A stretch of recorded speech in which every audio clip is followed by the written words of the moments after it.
Assalamualaikum warahmatullahi wabarakatuh. Hai sobat semuanya, apa kabar kalian? Semoga kalian selalu sehat dan bahagia, amin. Senang bertemu kembali dengan kalian semuanya. Kali ini, saya akan berbagi tentang proyek transformasi kepemimpinan sekolah dengan judul Peningkatan Kualitas Pembelajaran Guru Melalui Coaching dan Mentoring di SD Negeri 5 Mindahan untuk program pelatihan BCKS Angkatan 1 tahun 2025. Nah, kalian sudah siap kan? Jangan lupa, luangkan waktu Anda untuk memberi komentar, like, dan subscribe-nya. Karena semua itu gratis. Oke, kita simak sekarang. Latar belakang. Berdasarkan hasil refleksi, observasi lapangan, serta diskusi dengan kepala sekolah, guru, dan pengawas, SD Negeri 5 Mindahan menunjukkan kondisi pembelajaran yang relatif stabil namun masih menghadapi tantangan dalam meningkatkan mutu proses belajar mengajar. Data lapangan menunjukkan bahwa sebagian guru masih cenderung menggunakan metode konvensional, ceramah dan pemberian tugas sehingga kurang memfasilitasi keterlibatan aktif siswa.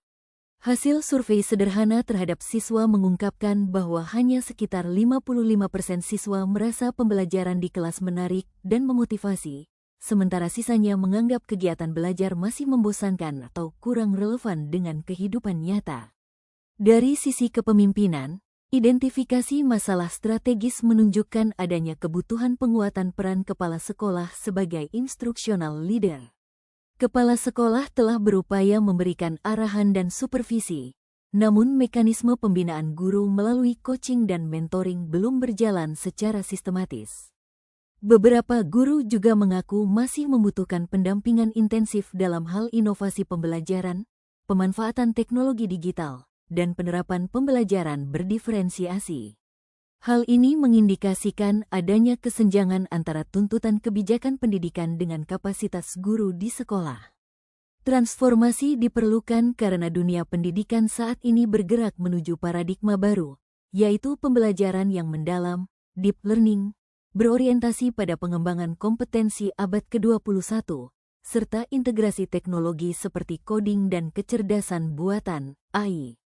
Pemerintah melalui kurikulum Merdeka menekankan pentingnya student agency, suara, pilihan, dan kepemilikan belajar siswa, yang hanya dapat tercapai apabila guru mampu berperan sebagai fasilitator dan coach bagi murid. Selain itu, kebijakan nasional juga menekankan program Merdeka Belajar yang mengedepankan refleksi, kolaborasi, dan pendampingan berkelanjutan untuk peningkatan kualitas guru. Matriks SWOT. Strengths, kekuatan. 1. Dukungan kepala sekolah dan pengawas dalam pengembangan mutu pembelajaran. 2. Guru-guru memiliki semangat belajar dan terbuka terhadap pendampingan. 3. Adanya kebijakan nasional Merdeka Belajar yang sejalan dengan coaching dan mentoring. 4. Fasilitas dasar sekolah sudah cukup memadai untuk pembelajaran. Weaknesses, kelemahan. 1. Sebagian guru masih terbiasa dengan metode konvensional dan kurang terbiasa dengan teknologi digital. 2. Belum ada sistem coaching dan mentoring yang terstruktur di sekolah. 3. Waktu guru terbatas karena beban administrasi. 4. Variasi kualitas guru antar kelas masih cukup lebar. Opportunities, peluang. 1. Dukungan pemerintah terhadap transformasi pembelajaran mendalam, coding, AI, DSB. 2. Akses ke sumber belajar daring, komunitas guru, dan pelatihan eksternal. 3. Adanya tren inovasi pendidikan berbasis teknologi dan kolaborasi. Threats, tantangan. 1. Perkembangan teknologi dan kebijakan yang cepat bisa menimbulkan gap bagi guru yang kurang adaptif. 2. Risiko menurunnya motivasi jika pendampingan tidak konsisten. 3. Faktor eksternal seperti keterbatasan anggaran atau kebijakan lokal yang kurang mendukung keberlanjutan program. B. Tujuan dan sasaran. Tujuan umum. Meningkatkan mutu pembelajaran di SD Negeri 5 Mindahan melalui penguatan kepemimpinan transformasional kepala sekolah dan penerapan program coaching serta mentoring yang berkesinambungan sehingga tercipta budaya belajar yang kolaboratif, reflektif, dan berorientasi pada kebutuhan murid. Tujuan khusus 1. Memberikan pendampingan coaching dan mentoring kepada minimal 80% guru SDN 5 Mindahan dalam jangka waktu 1 semester, agar mampu merancang dan melaksanakan pembelajaran yang mendalam, berdiferensiasi, dan kontekstual. 2. Meningkatkan kompetensi guru dalam pemanfaatan teknologi digital, misalnya aplikasi pembelajaran, coding dasar, dan AI sederhana, dengan target minimal 70% guru mampu mengintegrasikan teknologi ke dalam proses pembelajaran pada akhir tahun ajaran. 3. Mengembangkan kapasitas kepemimpinan kepala sekolah sebagai instructional leader melalui praktik supervisi berbasis coaching sehingga tercapai minimal 2 siklus refleksi perbaikan pembelajaran setiap semester. 4.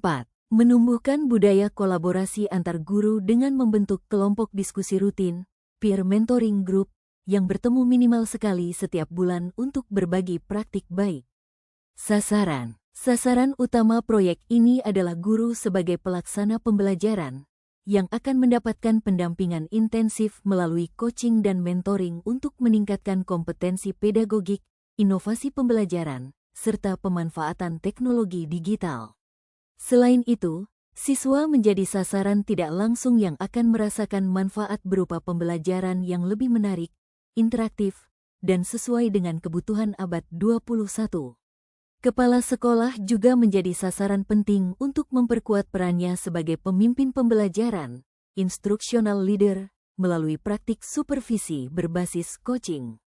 Sementara itu, manajemen sekolah akan terdorong memperbaiki sistem pembinaan, monitoring, dan refleksi internal agar berfokus pada peningkatan mutu pembelajaran secara berkelanjutan.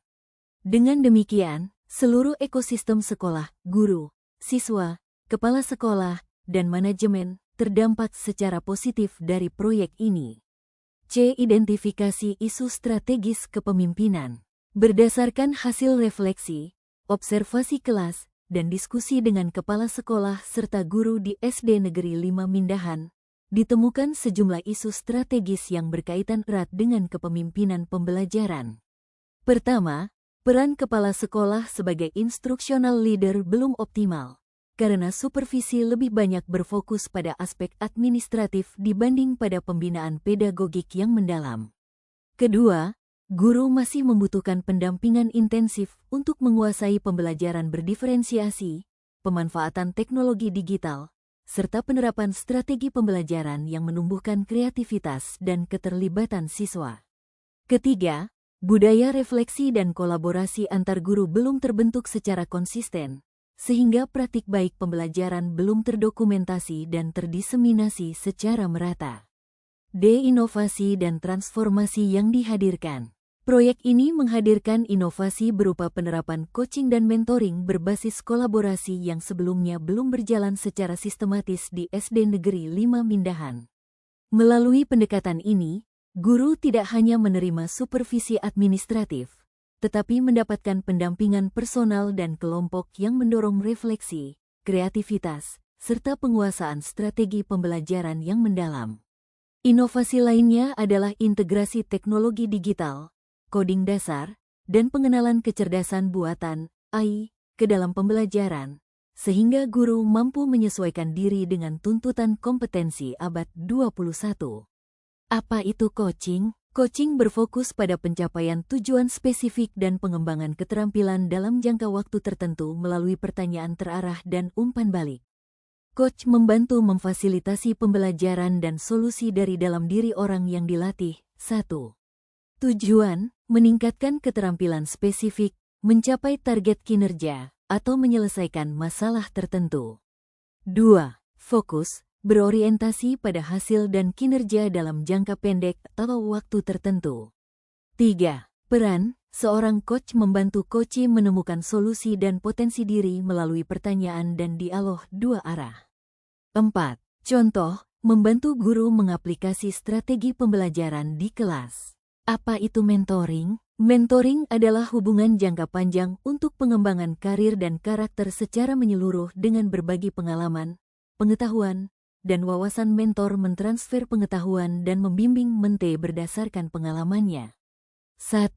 Tujuan, pengembangan karakter, visi jangka panjang, dan pertumbuhan karir secara menyeluruh. 2. Fokus, hubungan jangka panjang yang berfokus pada bimbingan dan transfer pengalaman hidup. 3. Peran, seorang mentor berbagi pengetahuan, saran, dan pengalaman untuk membimbing mente. 4. Contoh, membimbing seorang profesional muda untuk menjadi pemimpin di masa depan. Strategi implementasi. Pelaksanaan proyek peningkatan minat belajar siswa di SD Negeri 5 Mindahan dirancang dalam jangka waktu 6 bulan. Strategi implementasi dibagi ke dalam 4 fase, yaitu perencanaan, pelaksanaan, monitoring dan evaluasi serta tindak lanjut dan penguatan. 1. Tahap persiapan. Bulan 1, dilakukan pemetaan kebutuhan guru melalui survei sederhana, wawancara, dan observasi kelas. Pada tahap ini juga dibentuk tim pelaksana, disusun jadwal coaching dan mentoring, serta dilakukan sosialisasi kepada guru, kepala sekolah, dan pengawas agar memiliki pemahaman dan komitmen yang sama. 2. Tahap pelaksanaan, bulan 2-4. Program coaching dan mentoring dijalankan secara terstruktur, minimal 3 kali per guru. Guru didampingi dalam merancang RPP berdiferensiasi, mencoba integrasi teknologi, serta menerapkan strategi pembelajaran mendalam. Kepala sekolah melaksanakan supervisi berbasis coaching untuk memastikan kesinambungan proses. 3. Tahap monitoring dan refleksi, bulan 3-5. Dilakukan observasi kelas, pengumpulan portofolio RPP, serta diskusi kelompok rutin, peer mentoring group, setiap bulan. Refleksi bersama guru digunakan untuk mengidentifikasi praktik baik, tantangan, dan solusi perbaikan berkelanjutan. 4. Tahap evaluasi dan tindak lanjut, bulan 6. Hasil implementasi dianalisis berdasarkan indikator SMART. Disusun laporan capaian proyek, termasuk peningkatan keterampilan guru dan keterlibatan siswa. Temuan utama menjadi dasar rekomendasi untuk perbaikan berkelanjutan serta peluang replikasi di sekolah lain. F. Sumber daya dan pendukung. Pelaksanaan proyek ini didukung oleh berbagai sumber daya yang tersedia di sekolah maupun dari pihak eksternal. Dari sisi sumber daya manusia, kepala sekolah berperan sebagai pemimpin transformasi dan fasilitator utama coaching, sementara guru menjadi peserta sekaligus mitra refleksi dalam mentoring. Pengawas sekolah serta komite sekolah turut menjadi pendukung eksternal yang memberikan arahan, supervisi, dan motivasi bagi keberlanjutan program.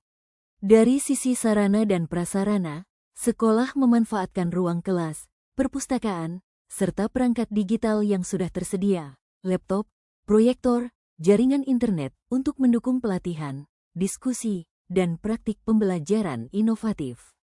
Selain itu, platform digital pembelajaran juga digunakan sebagai media berbagi praktik baik dan dokumentasi hasil coaching.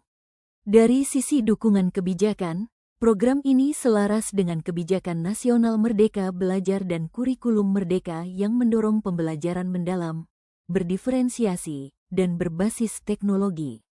Dukungan pemerintah daerah melalui program peningkatan kompetensi guru menjadi landasan penting untuk memperkuat keberlangsungan proyek. Dengan adanya kombinasi sumber daya manusia yang kompeten, sarana prasarana yang memadai, serta dukungan kebijakan nasional maupun lokal, proyek ini memiliki modal yang kuat untuk mencapai tujuan peningkatan mutu pembelajaran melalui coaching dan mentoring. G. Monitoring dan evaluasi. Monitoring dan evaluasi proyek dilakukan secara berkala untuk memastikan tercapainya tujuan dalam kurun waktu 6 bulan. Indikator keberhasilan yang digunakan antara lain, 1. Minimal 80% guru mengikuti 3 sesi coaching dan mentoring serta menghasilkan RPP berdiferensiasi. 2. 70% guru mengintegrasikan teknologi digital dalam pembelajaran. 3. Kepala sekolah melaksanakan 2 siklus supervisi berbasis coaching. 4. Kelompok diskusi guru terlaksana rutin setiap bulan. Serta 5,60% siswa menunjukkan peningkatan keterlibatan aktif di kelas. Alat ukur yang digunakan meliputi daftar hadir kegiatan, portofolio RPP, lembar observasi kelas, laporan supervisi, notulen diskusi guru, serta survei kepuasan belajar siswa. Strategi dokumentasi dan refleksi dilakukan melalui pencatatan rutin setiap kegiatan, pengumpulan bukti praktik baik guru, misalnya RPP, video pembelajaran, atau foto kegiatan, serta refleksi bersama kepala sekolah dan guru setelah setiap sesi coaching, mentoring. Setiap bulan, hasil monitoring dikompilasi dalam laporan singkat yang memuat capaian, kendala, dan rekomendasi perbaikan. Selain itu, umpan balik dari warga sekolah, guru, siswa, dan orang tua dikumpulkan melalui survei sederhana, wawancara, dan forum diskusi. Umpan balik ini digunakan untuk mengevaluasi relevansi program, menilai tingkat kepuasan, serta mengidentifikasi kebutuhan pengembangan berikutnya. Dengan demikian, monitoring dan evaluasi tidak hanya berfungsi menilai capaian, tetapi juga menjadi sarana pembelajaran kolektif untuk menjaga keberlanjutan proyek. Dampak dan keberlanjutan. Proyek ini diharapkan membawa perubahan nyata dalam budaya sekolah, dari budaya kerja individual menuju budaya kolaboratif, reflektif, dan saling mendukung antar guru. Dari sisi kinerja, guru akan lebih profesional dalam merancang pembelajaran berdiferensiasi, memanfaatkan teknologi digital, serta mampu menciptakan pengalaman belajar yang bermakna bagi siswa. Sedangkan dalam aspek pelayanan pendidikan, siswa akan merasakan layanan pembelajaran yang lebih menarik, partisipatif, dan sesuai dengan kebutuhan mereka sehingga berdampak pada peningkatan motivasi serta keterlibatan aktif di kelas. Untuk menjaga keberlanjutan setelah proyek berakhir, sekolah akan menetapkan mekanisme pembinaan internal berupa kelompok peer mentoring guru yang difasilitasi kepala sekolah, serta mengintegrasikan kegiatan coaching dan mentoring ke dalam agenda supervisi rutin. Selain itu, dokumentasi praktik baik akan disimpan dan dijadikan bahan refleksi tahunan agar menjadi bagian dari budaya sekolah, bukan sekadar kegiatan sementara. Adapun potensi replikasi sangat terbuka bagi sekolah lain, karena model coaching dan mentoring yang diterapkan bersifat sederhana, kontekstual, dan dapat disesuaikan dengan kebutuhan masing-masing sekolah. SD Negeri 5 Mindahan dapat menjadi sekolah rujukan atau mitra berbagi praktik baik dalam forum KKG, kelompok kerja guru, maupun MKKS, musyawarah kerja kepala sekolah, sehingga dampak positif proyek ini meluas ke satuan pendidikan lain di wilayah setempat. Nah, sekarang kalian sudah pahamkan tentang proyek transformasi kepemimpinan dengan judul Peningkatan Kualitas Pembelajaran Guru melalui Coaching dan Mentoring di SD Negeri 5 Mindahan. Semoga dengan pengetahuan ini kita menjadi lebih paham dan mampu menyusun proyek transformasi kepemimpinan secara mandiri. Ayo, kita terus belajar. Semoga kita menemukan hal-hal baru yang lebih bermanfaat. Terima kasih. Sampai bertemu di video berikutnya. Wassalamualaikum warahmatullahi wabarakatuh.